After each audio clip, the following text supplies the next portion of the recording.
बुलेटिनमध्ये आता बघूयात 25 मिनिटं 50 बातम्या. ठाकरे गटात जे शिल्लक राहिलेत ते लवकरच एक मोठा उठाव करून शिंदेंच्या शिवसेनेत प्रवेश करतील असा दावा केंद्रीय मंत्री प्रतापराव जाधवांनी केला. पुन्हा एक मोठा उठाव होऊन ऑपरेशन टायगर सक्सेस होणार असं जाधव म्हणाले. पाटण तालुक्यातील गोषटवाडी ग्रामपंचायतीच्या सरपंच, उपसरपंच आणि सदस्यांनी पर्यटन मंत्री शंभूराज देसाई यांच्या उपस्थितीत शिवसेनेत पक्षप्रवेश केला. या प्रवेशामुळे शरद पवार गटाचे माजी बांधकाम मंत्री विक्रमसिंह पाटणकर गटाला मोठा धक्का बसलाय.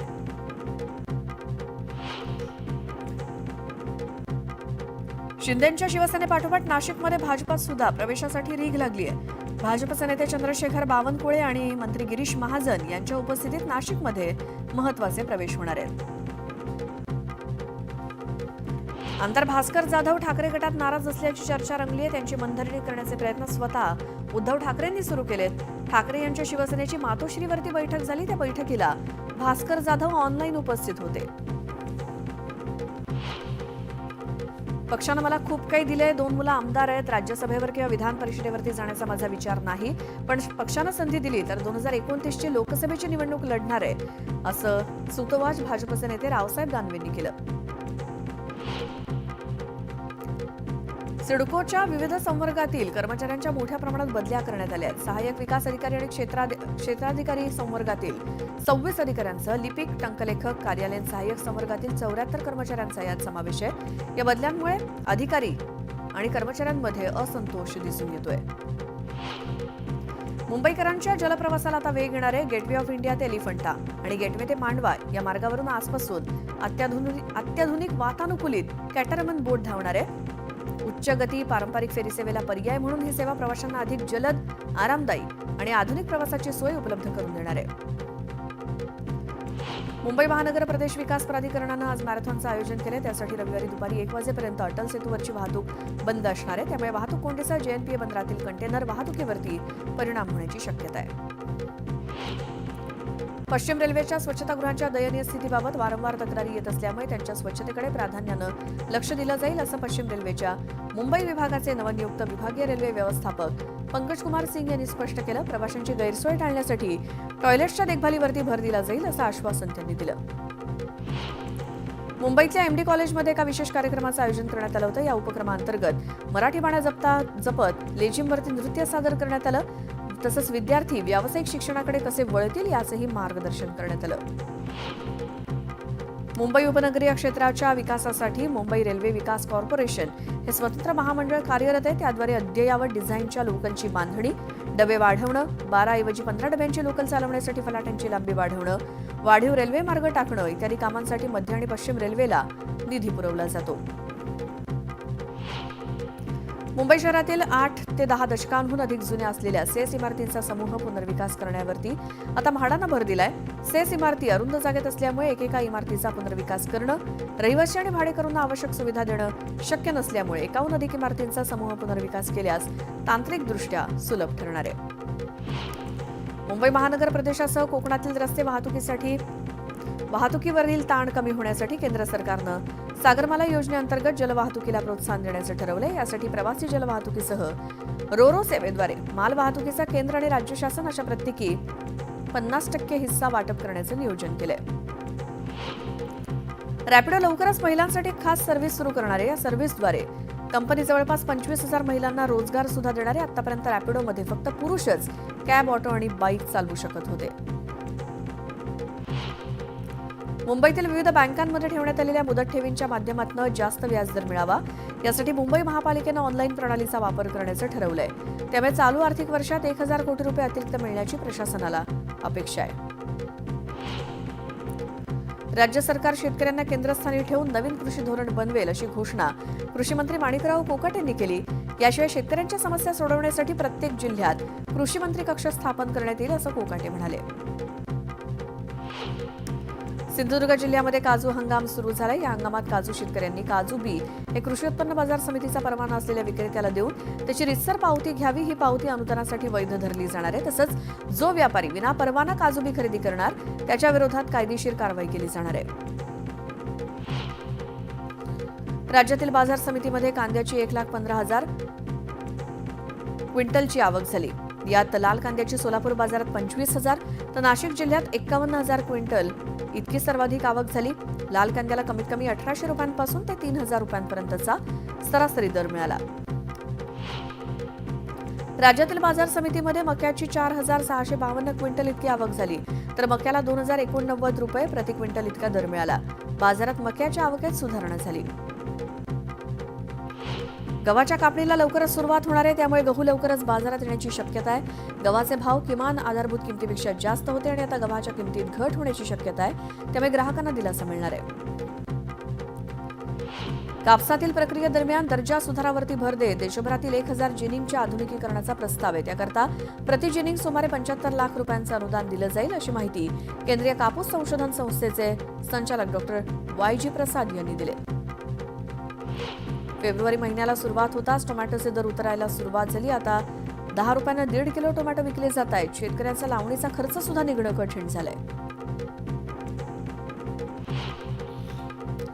वाशिम कृषी उत्पन्न बाजार समितीमध्ये नवीन हळदीची खरेदी सुरू करण्यात आली आहे, तर शेतमालाला मुहूर्ताच्या खरेदीवर प्रति क्विंटल 13,101 रुपयांचा भाव मिळाला.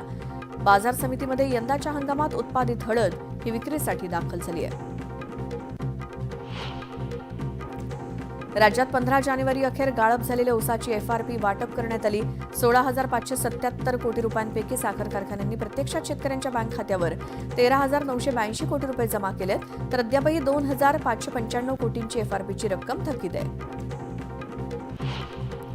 दुधात भेसळ करणाऱ्यांविरोधात FDA कठोर पावलं उचलणार आहे. फक्त दंडच नाही तर परवाने सुद्धा रद्द केले जाणार आहेत. दुधात भेसळ रोखण्यासाठी अन्न आणि औषध प्रशासन विभाग अधिक सक्रिय झालाय.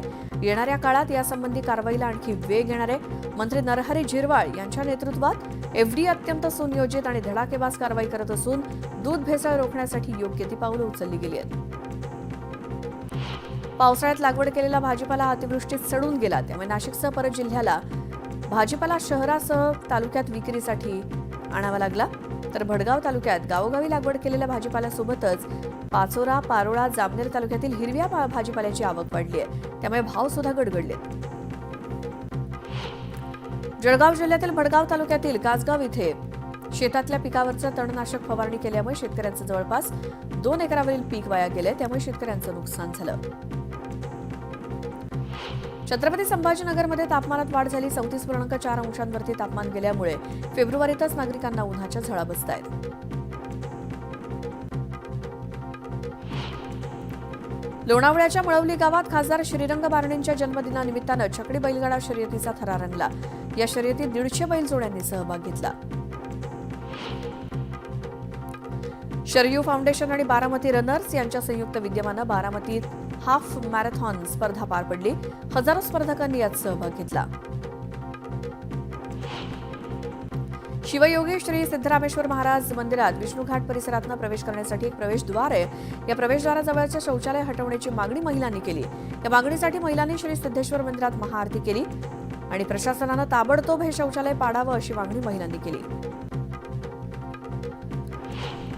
सांगली शहरातील प्रतापसिंह उद्यानात महापालिकेच्या वतीनं प्राणी संग्रहालय उभारण्यात येणार आहे. उद्यानात अत्याधुनिक पक्षी संग्रहालय उभारलं जाणार आहे. प्रतापसिंह उद्यानाचे 2.16 कोटी रुपये खर्चून पक्षी संग्रहालयात रूपांतरण करण्याचा प्रयत्न आहे. पहिल्या टप्प्यात 1.16 कोटी रुपये मंजूर झाले होते. महाराष्ट्र कर्नाटक राज्यातल्या लाखो भाविकांचं श्रद्धास्थान असलेल्या सांगलीच्या जत तालुक्यातील बिळूरमध्ये ग्रामदैवत श्री काळ भैरवनाथ यात्रा मोठ्या उत्साहात पार पडली. 3 दिवस पार पडलेल्या यात्रेच्या निमित्तानं विविध धार्मिक विधी पार पडणार आहेत. पुणे जिल्ह्यातील दौंड, इंदापूर, पुरंदर आणि बारामती तालुक्यातील जिरायती भागासाठी वरदान ठरणाऱ्या जनाई शिरसाई उपसा सिंचन योजनेची कामं वेगानं सुरू आहेत. या कामासाठी सुमारे 438 कोटी रुपयांच्या कामाला राज्य मंत्रिमंडळाकडून प्रशासकीय मान्यता मिळाली.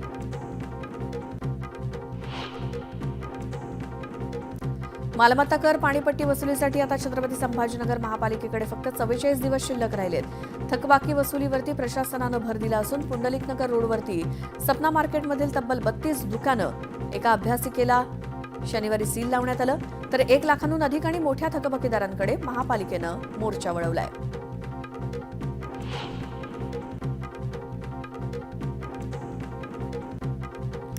दक्षिण सोलापूर तालुक्यातल्या तिलाटी स्टेशन ते होडगी स्टेशन दरम्यान असलेल्या सिमेंट फॅक्टरीचे 4ही रेल्वे फाटकं लवकरात लवकर बंद करण्यासाठी तत्काळ उपाययोजना करण्याचे आदेश जिल्हाधिकाऱ्यांनी दिलेत. नागरिकांचा अंत बघू नका, तत्काळ पर्यायी उपाययोजना शोधून ब्रिज, उड्डाणपूल बांधण्यासाठी कार्यवाही करण्याचे आदेश त्यांनी अधिकाऱ्यांना दिले. टिपेश्वर अभयारण्यातून येडशी अभयारण्यात आलेला वाघ पकडण्यासाठी प्रधान मुख्य वनसंरक्षक यांच्या कार्यालयानं 28 फेब्रुवारीपर्यंतची मुदत दिली आहे. त्यानुसार वाघाला पकडण्यासाठी आता केवळ 15 दिवस शिल्लक आहेत. त्यामुळे वाघाचा शोध मोहिमेला सुरुवात झाली आहे, वेग आलाय.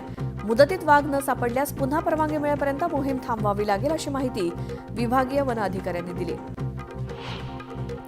मराठवाड्याच्या हक्काचं 60% पाणी कमी करण्याचा गोदावरी अभ्यास गटाच्या अहवालावरती महाराष्ट्र जलसंपत्ती प्राधिकरणानं जनतेकडून आक्षेप मागवलेत. हे आक्षेप 15 मार्चपर्यंत स्वीकारले जातील.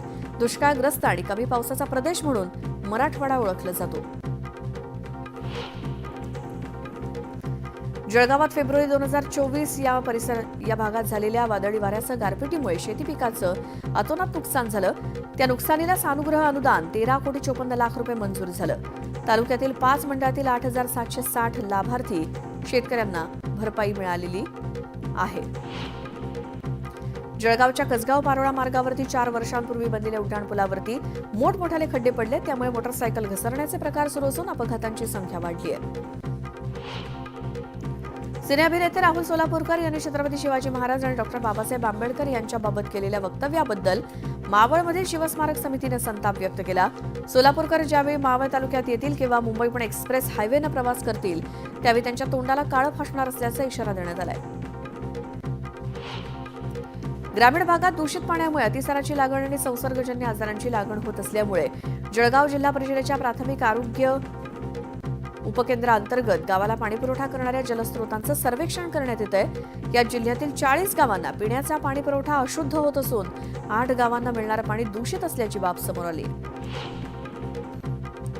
वाशिमच्या पोहरादेवीमध्ये संत सेवालाल महाराजांच्या 286व्या जयंतीनिमित्तानं समितीकडनं पोहरादेवीच्या विकासासाठी कार्य करणारे सरकारी अधिकारी आणि बंजारा समाजातील व्यक्तींचा सत्कार केला.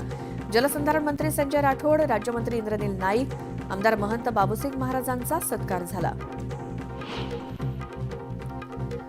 जळगाव विमानतळावरनं सर्वाधिक प्रतिसाद लाभत असलेल्या गोवा शहराच्या 2ही फ्लाईट्स काल रद्द झाल्या. गोव्याहून जळगावकडे येणाऱ्या विमानाच्या इंजिनमधनं धूर निघाला आणि त्यामुळे फ्लाईट रद्द करण्यात आलं.